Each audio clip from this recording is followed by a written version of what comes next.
अब देखो आपकी हिस्ट्री चल रही थी, हिस्ट्री के अंदर आपने सिंधु घाटी सभ्यता पढ़ी, उसके बाद में वैदिक संस्कृति पढ़ी और उसके बाद में अपन पढ़ रहे थे महाजनपद काल। अब अगला जो आपका टॉपिक आता है वो सबसे इंटरेस्टिंग, जैसे सिंधु घाटी सभ्यता थी उसी प्रकार से टॉपिक आता है भारत का मौर्य साम्राज्य। तो आज अपना जो अगला टॉपिक है वो मौर्य साम्राज्य। मौर्य साम्राज्य की मैं बात करूं तो ये 323 ईसा पूर्व से लेकर 184 ईसा पूर्व तक भारत पर मौर्य साम्राज्य था वो क्या था, कायम था। अब देखो जो मौर्य साम्राज्य था इसके ऊपर मैंने एक सन लिखी है। अब कुछ बच्चे नए जुड़े हैं तो उनको अगर प्रॉब्लम है तो मैं एक बार फिर आपको है वो बताना चाहता हूं कि ये 323 ईसा पूर्व से 184 ईसा पूर्व है। तो इस सन में अगर आपको कोई दिक्कत ऐसे लग रहा हो कि सन उल्टी कैसे चल रही है तो ये आप ये समझना कि ईसा पूर्व यानी BC सन की बात हो रही है। कहने का मतलब ईसा मसीह का जिस दिन से जन्म हुआ था उस दिन से ईसवी संवत जो वर्तमान में चल रही है ना अपनी, जिसे क्या बोला जाता है 2020 ईस्वी, वो कौन सी है, ईसवी संवत। तो जिस दिन ईसा मसीह का जन्म हुआ था उस दिन से इस संवत का क्या किया गया है, अंग्रेजी संवत का सर्जन किया गया है। तो आज ईसा मसीह को जन्म को 2020 वर्ष हो गए ये बोल सकते हैं। लेकिन ये जो काल पढ़ रहे हो आप ये ईसा मसीह के जन्म से पूर्व का चल रहा है। तो कहने का मतलब ईसा मसीह का जन्म हुआ था 1 ईस्वी को और ये चल रहा है पहले का। तो कहने का मतलब मौर्य वर्ष है, मौर्य शासन काल है वो ईसा मसीह के जन्म से 323 ईसा पूर्व तो स्टार्ट हुआ था और जब ईसा मसीह के जन्म में 184 वर्ष बचे तो वो क्या हो गया, समाप्त हो गया। बाकी मैं उसको अच्छे से आपको जब सिंधु घाटी सभ्यता पढ़ाई थी तब उसको क्लियर कर चुका हूं। अगर किसी को कोई दिक्कत है तो दोबारा पूछ सकते हो। तो इसको सन को लेकर आप कंफ्यूज मत हो जाना। और आजकल ज्यादातर इसको लिखा जाता है ईसा पूर्व नहीं देकर BC दे दिया जाता है, तो इसका हो गया बिफोर क्रिश्चियन। और अभी की जो संवत आएगी जैसे 2020 वगैरह आप लिखोगे तो उसके आगे लिखा मिलेगा AD। तो ये भी ध्यान रखना। अब देखो अपन शुरू करते हैं भारत का सबसे बड़ा साम्राज्य मौर्य साम्राज्य। और सबसे बड़ा देखो साम्राज्य कैसे था वो मैं आपको आगे जब पढ़ाऊंगा तब आपको पता चलेगा। सबसे पहले देखो भारत का नक्शा बनाता हूं मैं। अभी मैं वही नक्शा बनाता हूं जो भारत का है, क्योंकि अगर मैं मौर्य साम्राज्य का नक्शा बनाता हूं तो जो देश अभी दावा कर रहे हैं कि ये जमीन हमारी थी या फिर ये भाग हमारा है, ये भारत का नहीं है, वो सारा का सारा अगर मैं मौर्य साम्राज्य बनाता हूं तो सारा का सारा किसके पास आ जाएगा, भारत के पास। तो अभी अपने को विवादों में नहीं उलझना है कि कोई देश बोलेगा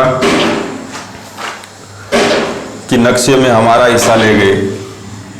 तो देखो ये लगभग आपका भारत का नक्शा है। इसमें बात की जाए तो मैं जब आपको पढ़ा रहा था महाजनपद काल, 16 महाजनपदों का आपको उल्लेख किया था, उस समय मैंने बताया था कि सबसे शक्तिशाली जनपद कौन था, मगध। और उस समय मैंने यह भी बताया था कि आगे चलकर ये जो महाजनपद है वो भारत के सभी जो 16 महाजनपद है इनके ऊपर शासन करेगा और साम्राज्य के अंदर तब्दील होगा कौन सा, मगध। तो आज वो समय आ गया कि मगध साम्राज्य बनने जा रहा है।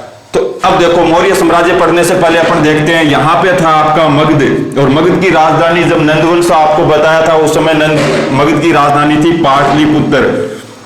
तो यहाँ एक आपका महाजनपद था जिसको आपने पढ़ा था मगध। और मगध पे देखो मैं मौर्य साम्राज्य से पूर्व की बात करूं तो यहाँ पे एक शासक था जिसका नाम था घनानंद। और घनानंद देखो नाम जैसा नाम वैसा ही क्या था, और जैसा नाम वैसा ही शासक था घनानंद। यानी पूरा का पूरा क्या था, घमंडी शासक था। जनता क्या रहती थी, परेशान। यानी उस समय कहा जाता है कि जनता भगवान से ज्यादा है, वो ये नाम लेती थी कि कब ये मरे और कब इससे पीछा छूटे। आगे पढ़ेंगे देखो कैसा शासक था। तो मगध पर जो शासक था वो नंदवंश का शासक था घनानंद। अब देखो मैंने पाकिस्तान की साइड में सिर्फ एक ही महाजनपद बताया था, उसका नाम था गंधार। और गंधार की देखो यहाँ पे एक राजधानी थी जिसे कहा जाता था तक्षशिला। गंधार की जो राजधानी थी वो कौन सी थी, तक्षशिला। अब देखो जब मैंने तक्षशिला पढ़ाई तो मैंने आपको यह भी बताया कि तक्षशिला उस समय भारत का क्या था, प्रथम विश्वविद्यालय। और तक्षशिला क्या था, भारत का प्रथम विश्वविद्यालय। यानी कहने का मतलब अगर आप भारत के विश्वविद्यालयों में बात करो तो तक्षशिला और नालंदा आता है, तो नालंदा तो अभी आया ही नहीं, आगे हिस्ट्री पढ़ेंगे तब आएगा, क्योंकि नालंदा का तो जो निर्माण है वो गुप्त काल में हुआ था।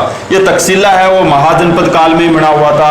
और यहाँ पे आपको पता है कि विश्व के जो जितने भी राजकुमार जो राजा होते थे वो यहाँ क्या लेते थे, शिक्षा लेते थे। तो कहने का मतलब जैसे ऑक्सफोर्ड है ना, वैसे ही भारत की उस समय की क्या थी, एक तरह की ऑक्सफोर्ड, और जिसका नाम था यूनिवर्सिटी ऑफ तक्षशिला। अब देखो ये जो तक्षशिला यूनिवर्सिटी थी ना, यहाँ पे ये प्रसिद्ध इसलिए नहीं थी, यहाँ पर एक विद्वान थे, गुरुजी थे, और गुरुजी बहुत बड़े विद्वान थे जो आसपास के क्षेत्रों में क्या थे, फैले हुए थे। यानी सभी राज्यों में उस गुरुजी के क्या होते थे, चर्चे होते थे। तो उस गुरुजी की वजह से क्या था, ये तक्षशिला प्रसिद्ध था। और गुरुजी की विद्वानता का देखो पता कैसे चलेगा, विद्वानता का पता ऐसे चलेगा कि उनकी विद्वानता के कारण लोग उनको विष्णुगुप्त यानी भगवान विष्णु तक की संज्ञा दे दी। उसके बाद में बात की जाए तो कौटिल्य यानी जिसके बराबर कोई दूसरा नहीं हो। उसके बाद में बात की जाए तो चाणक्य यानी सबसे अधिक चतुर। तो देखो विद्वानता विष्णुगुप्त, कौटिल्य, चाणक्य, तीन नाम दे रखे थे गुरुजी को। और ये विद्वानता उनको ऐसे नहीं मिली थी, ये विद्वानता इसलिए मिली थी कि उन्होंने एक ग्रंथ लिखा था जिसका नाम था अर्थशास्त्र। ग्रंथ का नाम था अर्थशास्त्र, और ये लिखा था किस भाषा में, संस्कृत भाषा में। और ग्रंथ लिखे हो कौन सी भाषा में, संस्कृत भाषा में। अब देखो ये जो ग्रंथ इन्होंने अर्थशास्त्र लिखा था, इस ग्रंथ के अंदर इन्होंने राजनीतिक व्यवस्था का, कहने का मतलब एक राज्य को सुदृढ़ कैसे रखा जाता है, एक राजा का आचरण कैसा होना चाहिए, राजा के मंत्री कैसे होने चाहिए, जनता की सेवा कैसे करनी चाहिए, राज्य को दुर्ग किस प्रकार से मनाने चाहिए, कहने का मतलब इतना सटीक। अभी अर्थशास्त्र के बारे में इतनी चर्चा नहीं कर सकता, लेकिन जब मौर्यकालीन प्रशासन पढ़ाऊंगा अंत में तब मैं अर्थशास्त्र की चर्चा करूंगा, तब समझ में आएगा कितना बड़ा ग्रंथ था। अभी देखो, अभी आप ये समझ सकते हो कि अर्थशास्त्र में किस चीज का वर्णन किया गया, राजनीति का। तो ये पहली राजनीति की जो लौकिक पुस्तक है वो मानी जाती है। तो अर्थशास्त्र किस विषय का ग्रंथ है, राजनीति का। बहुत बार पूछा जाता है। अब आप बोलोगे गुरुजी आप बोल रहे हो कि ये इतना बड़ा विद्वान था, किताब लिख रहा है राजनीति पर और नाम दे रहा है अर्थशास्त्र यानी धन की बात कर रहा है, तो ये कहां से विद्वान हो गया। तो देखो ऐसी बात है कि अभी भारत की स्थिति अगर देखा जाए, प्राचीन अगर इतिहास को देखेंगे अपन, तो प्राचीन इतिहास है वो जितना गौरवमयी था उससे अगर अपनी शिक्षा तो बढ़ गई है, लेकिन विद्वानता धीरे धीरे क्या हो रही है, खत्म। अब देखो ये भी मैं आपको डिफाइन करूंगा कि उन्होंने अर्थशास्त्री नाम क्यों रखा। अगर अभी वर्तमान में अपन बात करें अपने राजनीतिक सरकार की, अपनी सरकार में जो नेता है, जो राजनीतिक पार्टी है, उनको उनमें जो प्रधानमंत्री बना है उसमें अगर योग्यता ही नहीं है निर्णय लेने की, मंत्रियों के पास योग्यता नहीं है, देश की सेना सही नहीं है। कौटिल्य ने सेना के बारे में भी बताया कि सेना कैसी होनी चाहिए। अगर देश की सेना सही नहीं है तो देश विकास कर सकता है क्या, पैसे कमा सकता है कि देश कभी नहीं कमा सकता। जीडीपी हमेशा क्या जाएगी, सीधी सी बात है नीचे जाएगी। तो देश में सर्वप्रथम चीज क्या होनी चाहिए कि वहां की शासन व्यवस्था कैसी है। अगर शासन व्यवस्था अच्छी है तो देश अच्छा ही होगा, अगर शासन व्यवस्था बुरी है तो देश में चाहे कितना ही धन हो दूसरे लेकर चले जाएंगे। लेकर नहीं गए थे कि जब अपनी राज व्यवस्था चरमरा गई थी तो अंग्रेज आए थे और सारा का सारा जो सोने की चिड़िया थी उसको लूट कर ले गए थे। तो कहने का मतलब यह है कि देश की जो प्रमुख अगर धन समझा जाए तो वो देश की राजनीतिक व्यवस्था, वो राज्य कैसा है। तो इसलिए कौटिल्य ने इसका नाम क्या रखा, अर्थशास्त्र। क्यों, क्योंकि अपना जो प्रधानमंत्री है नरेंद्र मोदी, उसके लिए जो सबसे बड़ा धन क्या है, वो उसकी राजनीति है कि वो किस प्रकार से पद प्राप्त करे। तो अपन बात की जाए तो अर्थशास्त्र किस विषय का ग्रंथ था, राजनीति। और आपको यह भी समझ में आ गया कि उसने इसका अर्थशास्त्री नाम क्यों लिखा। अब देखो यह ग्रंथ ऐसे ही कोई है, वो राजनीतिक विषय का था तो कोई छोटा मोटा ग्रंथ नहीं था। इस ग्रंथ के अंदर कौटिल्य ने देखो कितने लिखे, 15 भाग। यानी जो आपकी हिस्ट्री की किताब, जैसे अभी हिस्ट्री पढ़ रहे हैं तो अपन इसी भी चर्चा कर लेते हैं। आप हिस्ट्री की किताब लाते हो तो उनमें कितने पार्ट आते हैं, 3 पार्ट। प्राचीन भारत, मध्यकालीन भारत और आधुनिक भाग 1, भाग 2 और भाग 3। तो ऐसे जो कौटिल्य की किताब है उसमें भाग कितने हैं? 3। अब देखो वो 3 भाग 15 भाग, कौटिल्य की किताब में कितने हैं? 15 भाग। अब आपकी किताब में जैसे 3 आते हैं और उसमें जैसे 15-20 चैप्टर आते हैं, वैसे इसमें भी पाठ थे, अध्याय थे कितने? 180, जिन्हें परिकिरण कहा जाता है। अब देखो ये किताब लिखी गई थी संस्कृत, और संस्कृत की भाषा क्या है? श्लोकों के रूप में लिखी जाती है। तो पूरी किताब में देखा जाए तो पूरी किताब में थे 6000 श्लोक। क्या थे? श्लोक। अब मैं अगर अर्थशास्त्र की चर्चा करूं तो राजनीतिक विषय पर अर्थशास्त्र जैसी कोई पुस्तक नहीं है, लेकिन मैं अर्थशास्त्र पर चर्चा करने लग जाऊंगा तो मौर्य साम्राज्य रुक जाएगा, क्योंकि बहुत बड़ी किताब है। तो अभी आप इतना याद रखो, यहां से याद करो। देखो एक तो कि जो चंद्रगुप्त मौर्य था उसका मूल नाम क्या था? एक बार देखो प्रश्न बहुत बार ऐसे पूछा जाता है। एक बार आपकी जो एमपी की एमपीपीसी एग्जाम थी या उसके अंदर एक बार प्रश्न पूछा गया था कि जो चंद्रगुप्त है उसका मूल नाम क्या था? तो उसके नहीं, विष्णुगुप्त का मूल नाम क्या था? तो उसके अंदर ऑप्शन थे कौटिल्य, चाणक्य, विष्णुगुप्त या उपरोक्त सभी। अब उसमें करने वाला कोई कौटिल्य करके आया, कोई चाणक्य करके आया और कोई उपरोक्त सभी। लेकिन सही जो जवाब था वो था खुद विष्णुगुप्त। कौन सा जवाब था? विष्णुगुप्त। जो चाणक्य था उसका मूल नाम तो विष्णुगुप्त था, विष्णुगुप्त का मूल नाम विष्णुगुप्त ही था। कौटिल्य और चाणक्य उसकी क्या थी? उपाधि थी, उसकी विद्वानता के कारण। तो ये ऐसी चीजें आप ध्यान रखना।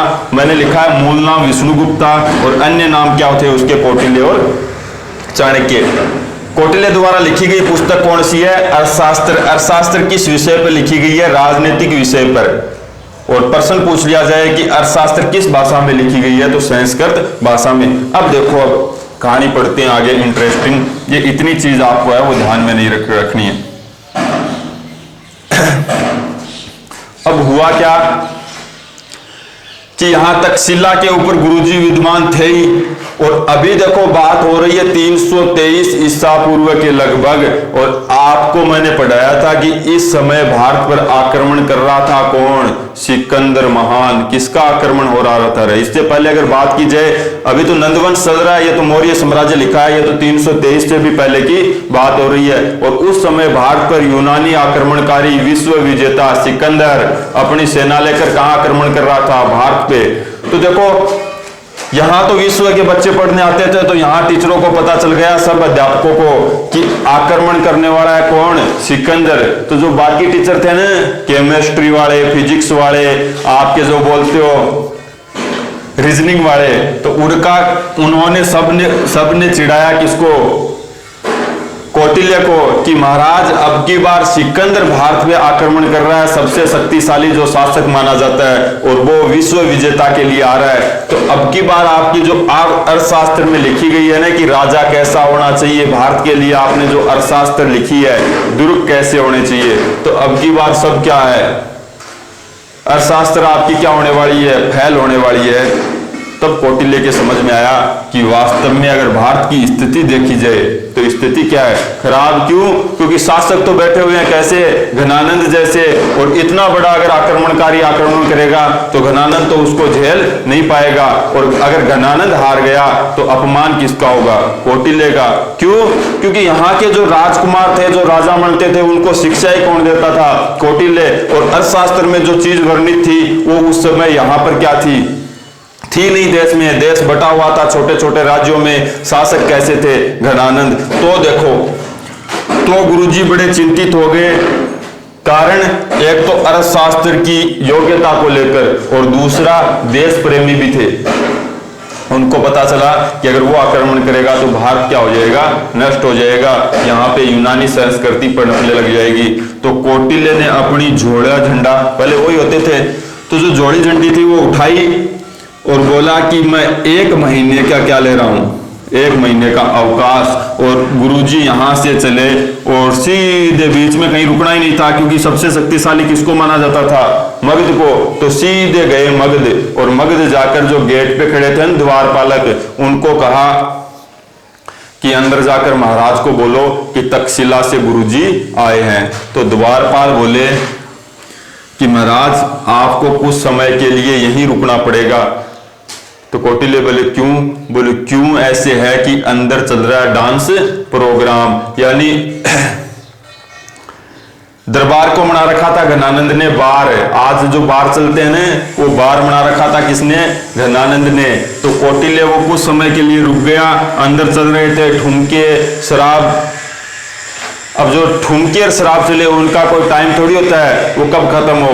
तो कौटिल्य ने थोड़ी देर इंतजार किया, फिर पूछा द्वारपालों ने, तो द्वारपाल बोले कि अभी तो प्रोग्राम ने जोर पकड़ा है, तो अभी आप और इंतजार करो। तो कौटिल्य थोड़ी देर और करता और फिर टाइम नहीं मिलता, तो कौटिल्य सोचता है कि वापस तक्षशिला भी जाना है और राजाओं से भी बात करनी है। तो कौटिल्य डायरेक्ट क्या कर जाता है? प्रवेश कर जाता है। और वैसे भी क्या था, वो गुरु था, आज्ञा लेने की इतनी जरूरत नहीं थी। तो जैसे ही दरबार के अंदर प्रवेश करता है, अब देखो इसकी वेशभूषा कैसी थी? ब्राह्मण साधु संत जैसी वेशभूषा थी। और अंदर वो जो घनानंद की अप्सराएं थी वो डांस कर रही थी। तो जैसे ही कहा जाता है कि कौटिल्य अंदर प्रवेश करता है, तो उसको देखते ही, अब देखो साधु संत आदमी को देखे तो ऐसे काम हो थोड़ी सकते हैं, चाहे कितना ही बुरा व्यक्ति हो, उनके पैर अपने आप रुक जाते हैं। तो जैसे ही कौटिल्य ने प्रवेश किया, पूरा का पूरा दरबार था वो वहीं का वहीं क्या हो गया? ठप हो गया। और जैसे दरबार ठप हुआ तो घनानंद का जो आनंद था न, जो आनंद ले रहा था, वो आनंद क्या हो गया? चकनाचूर हो गया। और चकनाचूर हुआ तो घनानंद ने बोला कि ये कौन आया है? तब कौटिल्य ने विनम्रता से कहा कि महाराज मैं तक्षशिला का गुरुजी हूं और आपको बताने आया हूं कि भारत के ऊपर यूनानी आक्रमणकारी सिकंदर क्या कर रहा है? आक्रमण। तो घनानंद ने कहा कि सिकंदर आक्रमण कर रहा है तो तेरे को क्या लेना देना? तू दरबार में कैसे आया? तो कहा जाता है दरबारियों को कहा कि इसको धक्का मार के क्या करो? बाहर निकालो। जब धक्का मारा गया तो कौटिल्य की चोटी खुल जाती है और भरी सभा में क्या किया गया? अपशब्द बोल के अपमान किया गया। और जब कौटिल्य का अपमान किया गया, ब्राह्मण था ना, सबसे बड़ा गुरु था, तो गुरुजी ने उनको दिल से ले लिया उन बातों को। और दरबार से निकलते समय कहा कि जब तक मैं, सिकंदर को तो बाद में देखूंगा, जब तक मैं तेरा अंत नहीं कर देता, तेरे राज्य का अंत नहीं कर देता, तब तक क्या नहीं बैठूंगा? चैन से नहीं बैठूंगा। और गुरुजी निकले देखो गुस्से से और सीधे के सीधे किधर चले? तक्षशिला। सर मार रहे थे गुरुजी कि मैं ऐसे कर दूंगा वैसे कर दूंगा, अपनी धुन में चल रहे थे। आगे चले तो थोड़ी धूप हो गई और एक बहुत बड़ा जंगल आया, उस जंगल में जाके बैठ गए। अब देखो यहाँ जंगल के अंदर है, वो रहते थे डाकू शिकारी। तो एक शिकारी थे और शिकारी के कुछ दास बच्चे, पहले दास खरीदे जाते थे, तो उसने कुछ बच्चे खरीद रखे थे जो उसके क्या थे? दास। अब वो बच्चे यहाँ पे खेल खेल रहे। इन बच्चों में एक बच्चा था 8 वर्ष का, उस बच्चे का नाम था चंद्रगुप्त। बच्चे का नाम क्या था? चंद्रगुप्त। अब ये जो चंद्रगुप्त बच्चा 8 वर्ष का, इसके साथ में बच्चे कोई 20 वर्ष के भी थे और कई तो ऐसे थे जिन्होंने लगभग 30 भी ले रखी थी। तो बहुत सारे क्या थे यहाँ पे? बच्चे थे। और उन बच्चों को खिला रहा था कौन? चंद्रगुप्त। ये जो चंद्रगुप्त है वो जो खेल खेल रहा था, उस खेल का नाम था राजकिलम। राजकिलम खेल। और इस राजकिलम खेल है वो एक राजा की तरह खेला जाता था। तो जो राजा बना हुआ था वो खुद कौन बना हुआ था? चंद्रगुप्त। अब देखो कौटिल्य यहाँ पेड़ के पास बैठा हुआ था, बच्चे खेल खेल रहे थे। जैसे ही खेल की शुरुआत हुई तो बीच में जो 8 वर्ष का लड़का था चंद्रगुप्त, वो एक लकड़ी का गुटका, ऐसे कटा हुआ गुटका पड़ा था, उस पे आके खड़ा हुआ। और जैसे ही खड़ा हुआ तो सारे के सारे बच्चे खड़े थे। तो उसने कहा आमत्ते पहले आप विराजमान हो। जैसे ही वो सारे के सारे उससे बड़े बच्चे थे जो बैठे, तो उसके बाद में उसने गुटके पर बैठा। और गुटके पर बैठते ही उसने कहा कि आमत्ते सबसे पहले मुझे ये बताओ कि मेरे राज्य की जनता किसी प्रकार से दुखी तो नहीं है? और जैसे ही आपको पता है ऐसा शब्द बोला, क्यों? क्योंकि ऐसा शब्द बहुत कम सुनने को मिलता है। तो कौटिल्य के क्या हो गए? कान खड़े हो गए कि 8 वर्ष का बच्चा एक खेल खेल रहा है, उस खेल में भी अपने से जो बड़े आमत्ते यानी जो उसके सहायक जो बच्चे थे उनके बैठने से पहले ये बैठता नहीं है। और सबसे पहले दरबार में जो बात करता है वो ये कहता है कि मेरे राज्य में जनता तो दुखी नहीं है। और अगर इस मगध की बात की जाए तो मगध में स्थिति क्या है? घनानंद से सब के सब क्या है? दुखी है। तो गुरुजी देखो घनानंद की योजना बनाए रहा, और गुरुजी को यहाँ कौन दिखा? चंद्रगुप्त।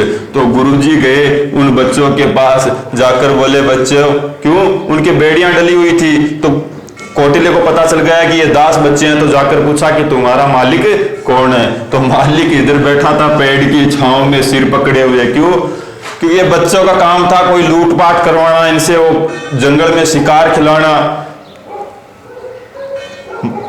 मांस वगैरह इकट्ठा करना। और बच्चे क्या खेलते थे पूरे दिन? गेम। तो बच्चे क्या थे? शैतान थे। तो कौटिल्य जब गया उस शिकारी के पास और जाकर बोला, महाराज जो वो 8 वर्ष वाला बच्चा है, उस बच्चे को मैं खरीदना चाहता हूँ, उस दास को आप बेच रहे हो?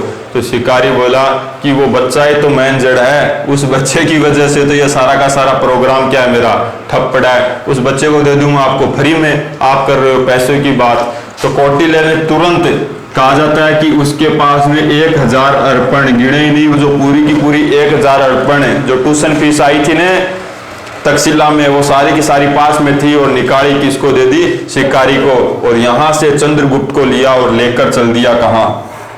तक्षशिला। अब देखो, अब चंद्रगुप्त को लेकर आता है कहां? तक्षशिला। और तक्षशिला लाकर चंद्रगुप्त को सबसे पहले तो अपना अर्थशास्त्र यानी राजनीति, फिर भूगोल, फिर बात की जाए हिस्ट्री, फिर बात की जाए तो फिजिक्स, केमिस्ट्री, यानी कहने का मतलब जो भी आपके सब्जेक्ट आते हैं ना, रीजनिंग वगैरह, सब में क्या कर दिया? इसको निपुण कर दिया। 8 साल में क्या करवा दिया? इसका एडमिशन करवा दिया। और फिर देखो एडमिशन करवाने के बाद में जैसे बीटेक वाले और पॉलिटेक्निकल वाले जाते हैं ना एक्सपीरियंस सर्टिफिकेट लाने के लिए, तो चंद्रगुप्त मौर्य ने उस समय यह भी व्यवस्था की कि तेरे को एक्सपीरियंस सर्टिफिकेट लाना पड़ेगा 3 महीने का। तो चंद्रगुप्त मौर्य बोला कि महाराज बताओ, मगध जाना है, अवंती जाना है, कहां जाना है? मैं अभी लेके आ जाता हूं। तो बोला नहीं, तेरे को मैं पकड़ के लाया हूं जिस काम के लिए, और तू जा रहा है फिर मगध। तेरे को मगध नहीं जाना, तेरे को कहां जाना है? डायरेक्ट यूनान जाना है तेरे को। तो कहा जाता है कि एक्सपीरियंस सर्टिफिकेट भी कहां से मंगाया था? यूनान। कहने का मतलब चंद्रगुप्त मौर्य कहां गया हुआ था प्रैक्टिस करने के लिए? यूनान, सिकंदर के राज्य में। अब देखो, जैसे इसकी पढ़ाई और जो प्रैक्टिस पूरी होती है, फिर दोनों क्या बनाते हैं? सेना। दोनों क्या बनाते हैं? सेना।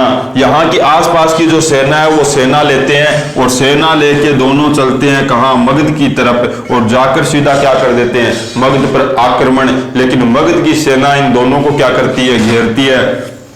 तो जो सेना आई थी वो सारी की सारी क्या होती है? जब मगध की सेना का सामना नहीं कर पाती है तो सारी की सारी सेना वापस दौड़ जाती है, और ये दोनों अपनी जान बचाकर दोनों क्या करते हैं? दुड़की लगाते हैं। तो कौटिल्य कहता है चंद्रगुप्त को कि ये शिक्षा तो मैंने तेरे को दी नहीं थी, लेकिन तू ये और सीख आया, तो तू मेरे से भी क्या निकला? बड़ा तेज निकला। और कहा जाता है कि दोनों यहां से भागकर कहां जा रहे थे? तक्षशिला की तरफ। क्यों? जान बचा के भाग रहे थे ना। तो कहा जाता है कि दोनों तक्षशिला की तरफ चल रहे थे, और बीच राज्य में आए तो सांझ का समय था। और यहां पर देखो, एक महिला अपने बच्चे को क्या खिला रही थी? खाना खिला रही थी। दोनों योजनाओं में बात कर रहे थे कि ये कमी रह गई, अपने ने ये कर दिया। तो इधर एक महिला अपने बच्चे को क्या खिला रही थी? खाना। और उस समय खाना आपको पता है क्या होती थी? खिचड़ी वगैरह, दड़िया वगैरह ये होता था। तो वो बच्चा खिचड़ी, और खिचड़ी में घी डाला हुआ था, तो वो बच्चा खिचड़ी खा रहा था, छोटा बच्चा था। और उसने क्या किया? जो थाली होती है उसके बीच में जो खिचड़ी डली थी उसमें हाथ डाला, और हाथ डाला तो उसका हाथ क्या हो गया? जल गया। और जैसे ही हाथ जला, महिला ने एक मारा उसके खींच के कान पे, और मार के बोली तू भी कौटिल्य की तरफ क्या है? मूर्ख ही है। और ये बात किसको सुन गई? कौटिल्य को सुनाई दे गई। क्यों? क्योंकि यहीं पास से गुजर रहे थे वो। तो कौटिल्य ने चंद्रगुप्त को बोला कि तू थोड़ी दूर आगे चल, मैं भी जाकर आया, देख कोई काम है। कौटिल्य आता है उस महिला के पास, आकर बोलता है माई, अभी ये बच्चे को थप्पड़ मारा, और थप्पड़ मार के तुमने बोला कि तू भी कौटिल्य की तरह मूर्ख है। तो उस विद्वान को आपने मूर्ख कैसे कहा? महिला को क्या पता यही कौटिल्य? तो महिला बोली कि देखो ये खिचड़ी है, खिचड़ी क्या होती है, कितनी देर पड़ी रहो, बीच में से क्या मिलेगी, गर्म, साइड से क्या होगी, ये ठंडी होगी। अगर थाली में जो साइड वाला हिस्सा है उसको हवा लगेगी तो वो जल्दी क्या होगा, ठंडा। तो ये इसको साइड से नहीं खाकर, मैं कितनी बार बोल रही हूँ, बीच में क्या डाल रहा है, बार बार हाथ डाल रहा है, तो हाथ तो जलेगा। ऐसे ही बोले उस कौटिल्य ने किया कि मगध जो सबसे शक्तिशाली राज्य है, उसके जो आसपास के छोटे राज्य हैं, उसके सहायक राज्य जो कमजोर राज्य है, उनको नहीं जीतकर डायरेक्ट कहां चला गया, मगध। तो कौटिल्य बोला कि माई वो वास्तव में क्या था, मूर्ख था, और यहां से निकला और चंद्रगुप्त को बोला कि अब क्या कर, अब तक्षशिला नहीं जाना, अब अपने को यहीं पे रुकना है। तो देखो दोनों वहीं रुक गए। अब दोनों के पास सेना थी नहीं, तो कौटिल्य ने बोला कि सेना अपने को वहीं से ढूंढनी है जहां से तेरे को ढूंढा। और यहां गए तो उस दास ने बच्चे खरीद खरीद के पूरी जंगलों में क्या बना रखी थी, सेना ही बना रखी थी। यहाँ खड़े थे हजारों बच्चे, कुछ नए आ गए, कुछ वो पुराने वाले थे वो तैयार हो गए। तो ये सारे के सारे चंद्रगुप्त के दोस्त थे ने, उनको इकट्ठा किया और यहाँ छोटे छोटे जो 2-4 गांवों के राज्य थे उनको जीतना क्या किया, स्टार्ट किया। और इनको जीतते जीतते जब बड़ी सेना हो गई, तब इस पे क्या किया, घनानंद पे आक्रमण किया। और 323 ईस्वी में घनानंद को क्या कर दिया, मौत के घाट उतार दिया। और मौत के घाट उतारकर मगध पर किसका शासन हो गया, चंद्रगुप्त मौर्य का। यानी गद्दी पे बैठ गया अब चंद्रगुप्त मौर्य। अब देखो यहां पे शासक बन गया चंद्रगुप्त मौर्य, किसकी सहायता से, कौटिल्य की सहायता से। अब देखो जैसे ही गद्दी पर बैठा, तो उस समय जो राज करते थे वो कौन करते थे, क्षत्रिय। लेकिन इसका कोई अता पता नहीं था। तो दरबार में जो अन्य मंत्री थे ना, उन्होंने कौटिल्य को बोला कि आपने इसको राजा तो बना दिया, लेकिन ये है कौन। तो जवाब देखो उसके बारे में भी नहीं था। और ये इसलिए बता रहा हूं कि परीक्षा में बहुत बार पूछा जाता है कि चंद्रगुप्त मौर्य किस वंश का शासक था, या चंद्रगुप्त मौर्य है, उसकी जाति को लेकर बहुत बार प्रश्न होते हैं। तो अब देखो, अब अलग अलग विद्वानों ने अलग अलग बात कही।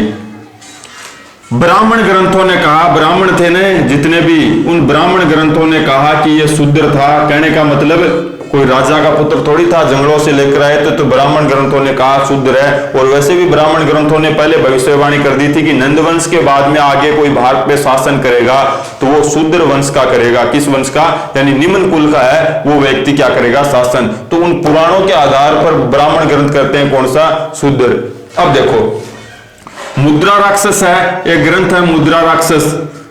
मुद्रा राक्षस कह रहा है कि वो वृषभ कुल का, और वृषभ कुल का मतलब भी क्या है, निम्न कुल का। और किस कुल का था, निम्न कुल का। फिर देखो एक विद्वान हुए जस्टिन, उनका भी पूछ लिया जाता है। जस्टिन ने कहा कि डाकू था, क्या था, डाकू। और सीधी सी बात है, था ही क्या, डाकू था। अगर कौटिल्य खुद लिख रखा है कि कहां से लेकर आए हो, जंगल से, शिकारी के पास, तो एक तरीके का क्या था, डाकू था। हाँ, 2 ग्रंथ आते हैं और वो कैसे लिखते हैं जब आगे पढ़ोगे तब आपको होगा। वो ग्रंथ है जैन ग्रंथ और बौद्ध ग्रंथ।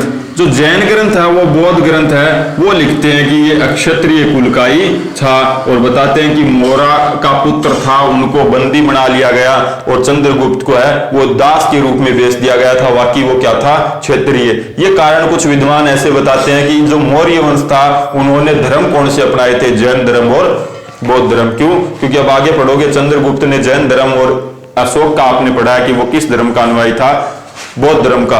तो दोनों के दोनों ये पूरे राजवंश ने जैन धर्म और बौद्ध धर्म अपनाने पे कुछ विद्वान बोल देते हैं कि ये क्षेत्रीय। बाकी अगर सही अर्थों में देखा जाए तो क्या था, एक शिकारी के पास था। तो इस आधार पर अपन देखें तो वो किस कुल का हो सकता है, निम्न कुल का। तो ये जाति को लेकर एक चीज और ध्यान में रखना।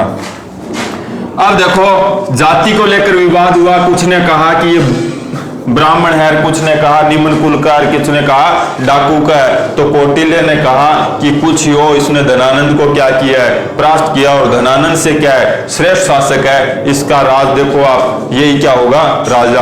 और गद्दी पे कौन बैठ गया, चंद्रगुप्त मौर्य। अब कौटिल्य ने बिठा दिया किसको, चंद्रगुप्त मौर्य को। और चंद्रगुप्त मौर्य जैसे ही गद्दी पर बैठा सिंहासन पर, तो पैर चौड़े करके और पीछे, क्यों, क्योंकि पूरा का पूरा मगध जीत लिया। कहां जंगल में राजा बनने वाला और कहां असली में क्या बन गया, राजा। तो पूरा आनंद से क्या ले रहा था? मजे ले रहा था राज के।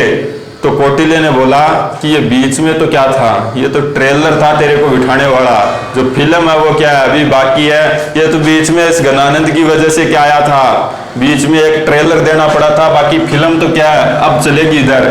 अब देखो, तो चंद्रगुप्त ने बोला कि फिल्म कौन सी है, कि फिल्म ये है कि ऊपर सिकंदर तो मर गया, लेकिन उसका सेनापति है सेलुकस निकटर, वो भारत में आक्रमण कर रहा है और लगभग मगध की सीमा पर आ गया।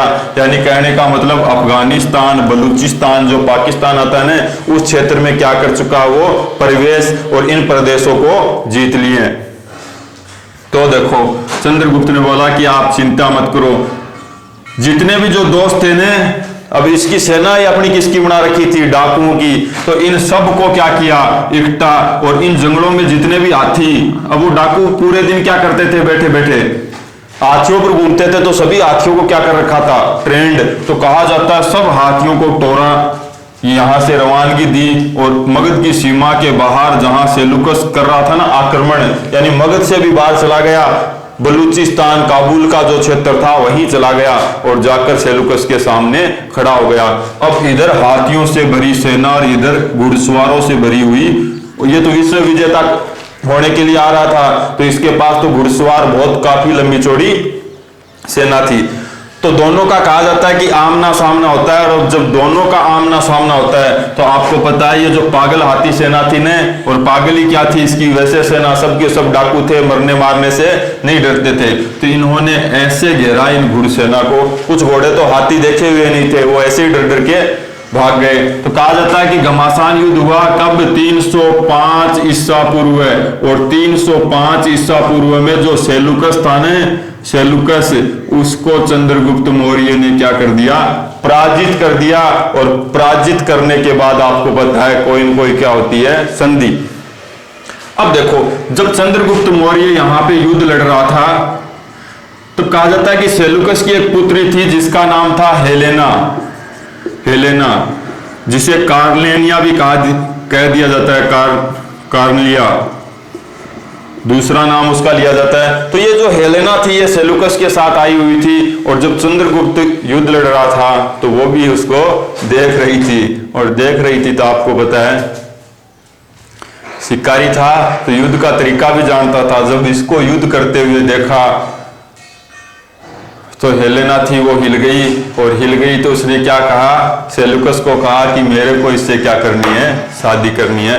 तो देखो, सेलुकस वैसे भी हारा हुआ था, तो सेलुकस सोचा कि इससे पीछा छुड़वाएं, अब ये वापिस यूनान नहीं जाने देगा। तो सेलुकस ने कहा कि मैं अपनी पुत्री का विवाह है वो आपसे करना चाहता हूं, और चंद्रगुप्त ने देखो किसको देखा, हेलेना को। अब देखो, ये था जंगलों का शिकारी, और शिकारी आपको पता है कि कैसे हो रखा था, ये इसकी हालत आप जानते हो, रंग कलर कैसा होगा।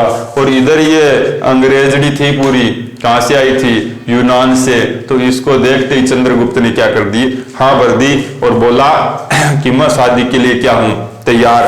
तो इतना कहते ही दोनों की क्या करवा दी, शादी करवा दी। और शादी जब करवाई गई तो उपहार में या दहेज में, ऐसे बोल सकते हैं, दहेज या उपहार में है जो प्रदेश सेलुकस ने जीते थे ना, क्योंकि सेलुकस को पता चल गया कि अब आगे तो ये बढ़ने देगा नहीं, और ये 4 प्रदेश अपने को काम आएंगे नहीं, तो उसने यहां आकर हिमालय की तलहटी में 4 प्रदेश जीते थे। वो प्रदेश थे उसमें काबुल, कामरान, मकरान और हेरात। मकरान समुद्र तट आपने पढ़ा है पाकिस्तान में, काबुल है वो अफगानिस्तान की राजधानी है। तो कहने का मतलब ये हो गया कि अफगानिस्तान और जो पाकिस्तान का क्षेत्र उसने जीता था, वो सारा का सारा क्षेत्र उसको 4 प्रदेशों के रूप में क्या दे दिया, दहेज में। और ये जो प्रदेश थे वो मौर्य साम्राज्य के लिए बड़े काम के हैं। काम के कैसे हैं रे, वो आगे देखना। क्यों? क्योंकि इन्हीं प्रदेशों की वजह से मौर्य साम्राज्य है वो भारत का सबसे बड़ा साम्राज्य बना था। इसके जितना साम्राज्य है वो भारत में फिर कभी नहीं हुआ, नहीं कोई पहले हुआ। तो इसलिए ये बड़े काम के हैं। तो ऐसे याद रख लेना, कई बार पूछ लिया जाता है कि 4 प्रदेश कौन से थे वो, तो आप काम के हैं से ऐसे याद रख सकते हो, का से काबुल, मैं से मकरान, के से केहरात और है से हेरात। तो ये वो जो 4 प्रदेश थे वो कई बार पूछ लिए जाते हैं, तो आप इसको याद रख सकते हो, बाकी आपको याद नहीं रखना। अब देखो क्या हुआ, दोनों ने क्या कर ली, शादी कर ली। शादी करने के बाद में उसने क्या दे दिया, उपहार। और जैसे ही उपहार दिया गया उसी समय कौन पहुंच गया, कौटिल्य। और कौटिल्य ने जाते ही कहा चंद्रगुप्त को कि मेरे बगैर पूछे तूने ये शादी कि हाँ कैसे भर ली। चंद्रगुप्त बोला महाराज पूरा राज्य ही है वो आपके कहने से चल रहा है, ये एक पर्सनल डिसीजन लिया, उसमें भी आप बीच में क्या लगा रहे हो, टांग लगा रहे हो। कहने का मतलब ये तो काम करने दो मेरे को, मेरी जिंदगी का तो देखो, तो कौटिल्य कहता है कि ये एक शर्त पे ही हो सकती है शादी, बाकी ये क्या नहीं होगी, मंजूर नहीं होगी। तो सेल्यूकस कहता है कि ये बीच में कौन आ गया। चंद्रगुप्त कहता है कि यही तो बीच में मेरा काल है, कुछ नहीं करने देगा ये, इसकी बात माननी पड़ेगी। तो सेल्यूकस कहता है कि बोलो महाराज क्या दिक्कत है। अब देखो चंद्रगुप्त मौर्य कितना बड़ा विद्वान था, उसने दिमाग लगाया। कौटिल्य देखो कितना बड़ा विद्वान था, उसने दिमाग लगाया कि ये विश्व विजेता की सोच रखता है, विश्व विजेता के लिए आक्रमण कर रहा है। अगर ये कोई शादी कर रहा है तो उसमें भी क्या हो सकता है, राज हो सकता है। तो उसने शर्त रखी कि पहली शर्त तो देखो ये है कि हेलेना के अगर कोई पुत्र होगा तो वो भारत का राजा नहीं बनेगा। कहने का मतलब हेलेना की कोई संतान होगी तो वो मगध की क्या नहीं बनेगी, मगध पर शासन नहीं करेगी। क्यों, अरे हेलेना विदेशी थी, कल वो ननिहाल चला गया तो वो अपने ननिहाल से भी क्या करेगा, प्रेम, वो ननिहाल से प्रेम करेगा तो हो सकता है वो भारत या मगध से प्रेम न करे। तो उसने सबसे पहले तो ये लिखा कि उसका पुत्र क्या नहीं करेगा, शासन नहीं करेगा। दूसरा उसने लिखा कि हेलेना कभी ये नहीं है कि 5 दिन हुए कहेगी मैं पियर जा रही हूं, आज मैं सासरे जा रही हूं। कहने का मतलब वो मगध आ गई, अगर उसने शादी कर ली तो उसको कहां रहना पड़ेगा, मगध। तो सेल्यूकस हेलेना की तरफ देखता है, लेकिन हेलेना उस समय आपको पता है कोई चीज थोड़ी दिखती है। हेलेना कहती है कि ये जो बोल रहा है सब मान लो, मेरे को इससे क्या करनी है, शादी करनी है। तो दोनों की शादी हो गई। अब सेल्यूकस जो दिमाग लड़ा रहा था ना, वो किसने खत्म कर दिया, कौटिल्य ने। कि विद्वान तो था ने, तो उसने सोचा कि सारी की सारी जो प्लानिंग थी वो पूरी की पूरी क्या कर दी, इसने खत्म कर दी। तो अब देखो सेल्यूकस ने दिमाग बिड़ाया। सेल्यूकस ने कहा कि महाराज हमने दहेज दिया तो हमारी भी कुछ रीति रिवाज होते हैं कि आप भी हमें क्या दो, उपहार दो। और बाकी तो आपने, अब सेल्यूकस ने सोचा कि इस राज्य में ऐसी क्या चीज है उसका तो पता लगाएं। तो उसने कहा कि एक मेरा राजदूत है जो ये भी देखेगा कि आप हेलेना को कैसे रखोगे। क्यों, क्योंकि समाचार तो हमारे पास पहुंचेगा नहीं जब आप इनको नहीं आने दोगे। तो मेरा एक राजदूत आपके पास रहेगा जो आपकी राजनीतिक व्यवस्था के बारे में भी पढ़ेगा और आपको देखेगा कि आप हेलेना को किस प्रकार से रखते हो। तो कौटिल्य बोला चलो कोई बात नहीं, आप अपना एक राजदूत भेज सकते हो। और उपहार की बात ऐसे है कि जो आपको हराने वाले थे वो ये हाथी थे। अब देखो यहाँ जंगलों में हाथी थे, आसपास की फसलें नष्ट करते थे, तो ये भी समस्या बने हुए थे। तो कौटिल्य ने इशारा किया सेना को कि ये जो हाथी जितने पकड़े जाते हैं सारे के सारे क्या कर दो इसके साथ। तो कहा जाता है कि सेना थकी हुई थी तो उन्होंने लगभग कितने हाथी पकड़े, 500, ये भी ज्यादा नहीं पकड़े गए। तो 500 हाथी पकड़े और किसके साथ कर दिए, सेल्यूकस। सेल्यूकस अपनी बेटी किसको दे गया, चंद्रगुप्त मौर्य को। और दहेज में क्या दे गया, 4 प्रदेश, और वो क्या थे, बड़े काम के से याद रखना, काबुल, मकरान और हेरात। अब देखो शादी हो गई, साथ में एक विद्वान दे गया राजदूत जिसका नाम था मेगस्थनीज। और मेगस्थनीज को कह के गया कि तेरे को हेलेना के लिए नहीं छोड़ा है, इसने अपने को, अपन विश्व विजेता है, कोई अपने सामने नहीं टिका, तो तेरे को ये देखना है कि इसके पास ऐसी कौन सी चीज है जिससे अपन हार गए। तो कहा जाता है कि मेगस्थनीज रहा। अब यहाँ पे कौटिल्य जैसा विद्वान था तो आपको पता है कि चीज ले सकता था कि कोई, तो उसने ज्यादातर नहीं रहकर इसको कहां रखा, इसको बाहर जाने नहीं दिया, कहां रखा, पाटलिपुत्र। तो इसने पाटलिपुत्र जो नगर है उसके ऊपर एक लगभग है वो पुस्तक लिखी जिसका नाम था इंडिका। क्या नाम था, इंडिका। तो देखो अब पर्सन यहां से सबसे पहला तो इंपोर्टेंट पर्सन यह बनता है कि भारतीय इतिहास में ज्ञात सबसे पहला अंतरराष्ट्रीय विवाह कौन सा था रे, चंद्रगुप्त मौर्य का। ये देखो ये बात तो भूल ही गए। और जो हेलेना से विवाह हुआ है ये भारत का पहला कौन सा था, अंतरराष्ट्रीय विवाह था। अंतर्राष्ट्रीय का समझते हो ना, पहला विदेशी विवाह है वो किसने किया था? भारत के प्रथम शक्तिशाली जो साम्राज्य के सम्राट थे उन्होंने ही कर लिया था सबसे पहला विवाह। किसने? चंद्रगुप्त मौर्य ने। तो आप देख सकते हो कि प्राचीन भारत है वो कितना समृद्धशाली था। अरे वर्तमान में देखा जाए तो वर्तमान में लाने से ज्यादा तो अपने वाली कहाँ जा रही है? विदेशों में जा रही है। जैसे मैं बात करूं, अभी देखो प्रियंका चोपड़ा आपकी जो फिल्म स्टार है ना, उन्होंने विदेशों में शादी कर ली। उसके बाद में इससे पहले देखो एक बहुत ज्यादा चर्चित रहा था सानिया मिर्जा, जिसने तो कहां कर ली थी? पाकिस्तान में। तो कहने का मतलब अब तो अपने वाली कहां जा रही है? विदेशों में जा रही है। और उस समय देखो एक शिकारी भी कहां से लेकर आया था? विश्व विजेता जो सिकंदर था उसके सेनापति की बेटी को लेकर आया था। कहां? भारत। तो देखो पहले का भारत और आज के भारत। हाँ, एक बीच में आप ये बोलोगे ऐसे बिल्कुल अभी अपन पीछे नहीं गए हैं, ऐसे बीच में अपवाद भी है। जैसे युवराज सिंह आपको बताया कि अभी लेकर आए हैं। तो आपको तो इतना याद रखना है कि भारत का प्रथम अंतरराष्ट्रीय विवाह कौन सा है? चंद्रगुप्त और हेलेना वाला। और अब देखो, अब विवाह हो गया, आपको पता है साम्राज्य का भी क्या हो गया? विस्तार। और साम्राज्य भी भारत में कहां जाने लग गया? भारत का सबसे बड़ा साम्राज्य हो गया अभी तक का, और अभी तक का नहीं आगे तक का। आज तक की मैं बात करूं तो इतना बड़ा साम्राज्य किसी का नहीं आया, क्योंकि अफगानिस्तान और पाकिस्तान का जो आसपास का जितना क्षेत्र था हिमालय के इधर का सारा किस में आ गया? ये चंद्रगुप्त मौर्य के साम्राज्य में। अब देखो, अब पूरे ठाठ बाट थे। एक शादी और करवा दी चंद्रगुप्त मौर्य की। क्यों? क्योंकि इसके पुत्र को तो राजा मरने का वचन दिला दिया, तो एक शादी करवा दी। वो रानी थी धुरधरा। तो एक हेलेना हो गई, दूसरी कौन सी हो गई? धुरधरा। अब चंद्रगुप्त मौर्य मजे से क्या कर रहा है? शासन। लेकिन जैसे ही वो एक साल का मजा लेता है, क्या होता है? अगले साल अकाल पड़ने क्या हो जाते हैं? शुरू। फिर अगले साल अकाल, तो राज्य की स्थिति क्या होने लग गई? डावाडोल। तो लोग कहने लग गए कि इसके बेड से क्या होने लग गया? पहले था उससे वैसे परेशान थे, और ये आने के बाद में तो खाने के भी क्या पड़ गए? लाले। तो कहा जाता है कि तीसरे साल अकाल फिर पड़ा। तो चंद्रगुप्त ने क्या किया? मौर्य ने अपने एक सेनापति को भेजा जिसका नाम था पुष्यगुप्त, और उसको गुजरात के क्षेत्र जहां पानी की बहुत शॉर्टेज हो गई थी, एक झील का निर्माण करवाया जिसका नाम था सुदर्शन झील। उस झील का नाम क्या था? सुदर्शन झील। इस झील का निर्माण करवाया ताकि जनता वो कम से कम प्यास तो नहीं मरे। तो बहुत बड़ी झील का निर्माण करवाया, उसका नाम था सुदर्शन झील। और ये कहाँ है? सौराष्ट्र गुजरात। किसके द्वारा किया गया? इसके एक जो मंत्री था या राज्यपाल था पुष्यगुप्त, उसके द्वारा किया गया। कई बार चंद्रगुप्त नहीं देकर पुष्यगुप्त का नाम दे दिया जाता है, तो आप ये भी याद रखना। अब देखो झील बन रही थी ने, तभी एक मुनि आए, जैन मुनि, जिनका नाम था भद्रबाहु। और ये भद्रबाहु आए किसके पास? चंद्रगुप्त मौर्य के पास।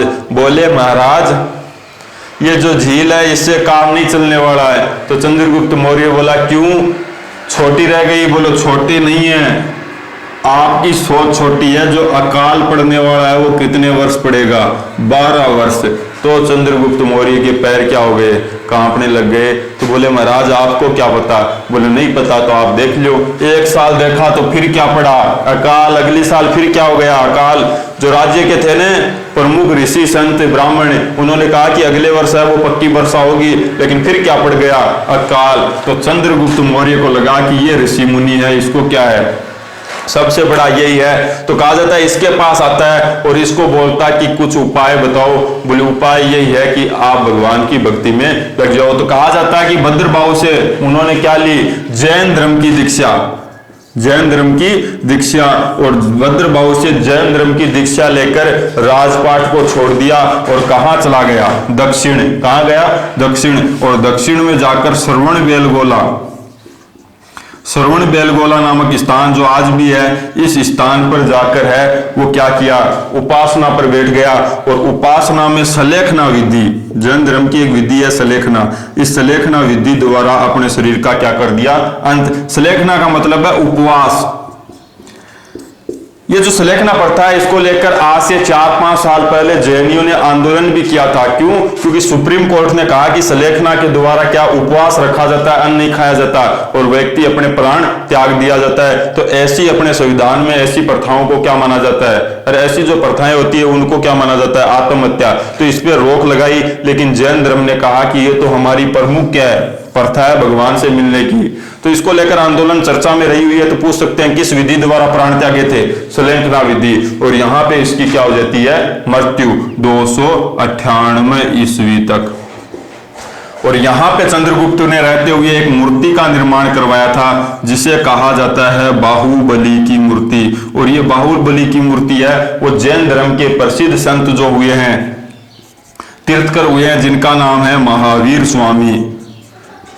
महावीर स्वामी, उनके याद में क्या करवाई थी, इस मूर्ति का निर्माण करवाया था। अब देखो ये जो पूरी कहानी थी, इससे प्रश्न आपके कैसे बनते हैं। सबसे पहला प्रश्न तो ये देखो, सारे के सारे देखो कि मौर्य साम्राज्य से पहले मगध पर किस वंश का शासन था, नंद वंश का। चंद्रगुप्त मौर्य ने किस शासक को हराया था, घनानंद, किसकी सहायता से हराया था, तो आपने पढ़ा था कौटिल्य की सहायता से। फिर जाति को लेकर प्रश्न हो जाते हैं कि चंद्रगुप्त मौर्य किस जाति का था, तो ब्राह्मण ग्रंथ पूछ लिया जाए, ब्राह्मण ग्रंथ किससे मानते हैं, तो ब्राह्मण ग्रंथ अक्षुद्र बताते हैं। उस समय का एक ग्रंथ होता है मुद्रा राक्षस, और विशाखा दत्त द्वारा लिखा गया है, तो वो उसको वर्षभ कुल का बताता है। अगर जस्टिन के बारे में पूछ लिया जाए, एक विदेशी इतिहासकार हुए हैं जस्टिन, उन्होंने इसको क्या कहा है, डायरेक्ट डाकू कहा है। और सिर्फ जैन धर्म और बौद्ध धर्म क्या कहते हैं, उसको अक्षत्रिय कहते हैं। तो जाति को लेकर भी कई बार प्रश्न हो जाते हैं। फिर देखो प्रश्न पूछा जाता है कि कौटिल्य किस विश्वविद्यालय का शिक्षक था, तो तक्षशिला। किसका शिक्षक था, तक्षशिला। कौटिल्य ने कौन सी पुस्तक लिखी थी, तो कौटिल्य की पुस्तक का नाम कौन सा था, अर्थशास्त्र। अर्थशास्त्र किस विषय की थी, तो आपने पढ़ा था राजनीति। किस विषय की थी, राजनीति। अर्थशास्त्र की भाषा क्या थी, तो आपने पढ़ा था संस्कृत। क्या पढ़ा था, संस्कृत। और फिर प्रश्न पूछा जाता है कि कौटिल्य का मूल नाम क्या था, तो कौटिल्य का मूल नाम विष्णुगुप्त था, उसकी उपाधि कौटिल्य और क्या थी, चाणक्य। फिर प्रश्न पूछ लिया जाता है कि सेल्यूकस निकेटर और चंद्रगुप्त मौर्य के बीच में युद्ध कब हुआ था, तो 305 ईसा पूर्व है। या पूछ लिया जाता है कि चंद्रगुप्त मौर्य ने किस शासक को हराया था, तो सिकंदर।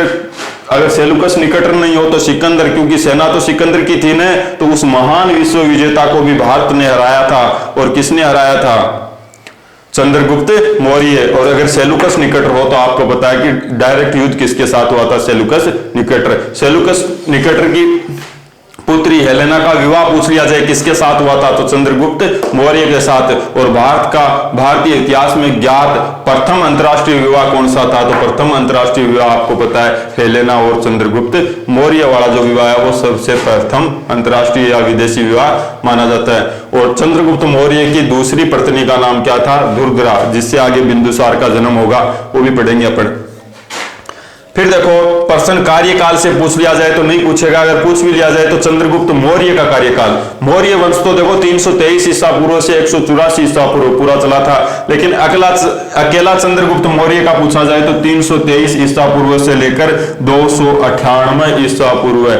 लगभग कितने हो गए रे, लगभग 26-27 साल तक क्या किया था, शासन किया था किसने, चंद्रगुप्त मौर्य। और फिर पूछ लिया जाए कि सुदर्शन झील का निर्माण किसने करवाया था, तो चंद्रगुप्त मौर्य या चंद्रगुप्त मौर्य के जो मंत्री थे पुष्यगुप्त। सुदर्शन झील कहाँ है, सौराष्ट्र गुजरात। चंद्रगुप्त मौर्य ने अपने अंतिम समय कहां व्यतीत किया था, श्रवणबेलगोला कहां था, कर्नाटक। और किस विधि द्वारा प्राण त्यागे थे, सलेखना विधि या उपवास द्वारा।